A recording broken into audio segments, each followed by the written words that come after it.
Hari ini kita belajar tentang rantai makanan di tema 5 subtema 3 pembelajaran 1 di kelas 5.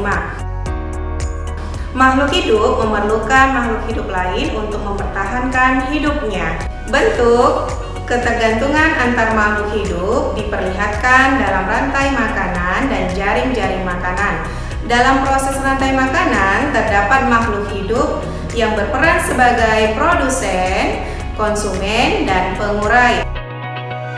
Makhluk hidup yang berperan sebagai produsen adalah makhluk hidup yang dapat membuat makanannya sendiri, dan makhluk hidup yang berperan sebagai konsumen adalah makhluk hidup yang berperan memakan bahan organik dan energi dari tumbuhan. Makhluk hidup yang berperan sebagai konsumen dibagi menjadi beberapa tingkatan. Yang pertama, konsumen tingkat 1 disebut juga dengan konsumen primer, adalah makhluk hidup yang memperoleh makanan dari tumbuhan secara langsung. Contohnya yaitu hewan herbivora. Yang kedua adalah konsumen tingkat 2, disebut juga dengan konsumen sekunder, adalah makhluk hidup yang memperoleh makanannya dengan memakan konsumen tingkat 1. Contohnya adalah hewan karnivora. Yang ketiga adalah konsumen tingkat 3, adalah makhluk hidup yang memperoleh makanannya dengan memakan konsumen tingkat 2. Selanjutnya, pengurai.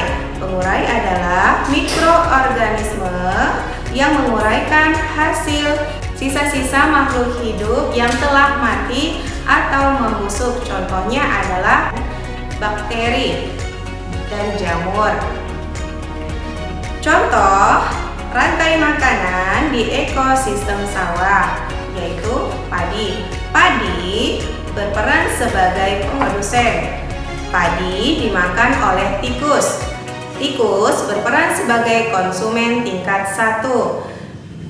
Tikus dimakan oleh ular. Ular berperan sebagai konsumen tingkat 2. Ular dimakan oleh elang. Elang berperan sebagai konsumen tingkat 3. Ketika elang mati, maka elang akan diuraikan oleh bakteri. Hasil uraian ini dilakukan oleh mikroorganisme yang menghasilkan sumber makanan bagi tumbuhan. Itu adalah contoh rantai makanan di ekosistem sawah. Sampai di sini dulu anak-anak ibu, sampai jumpa di pembelajaran berikutnya.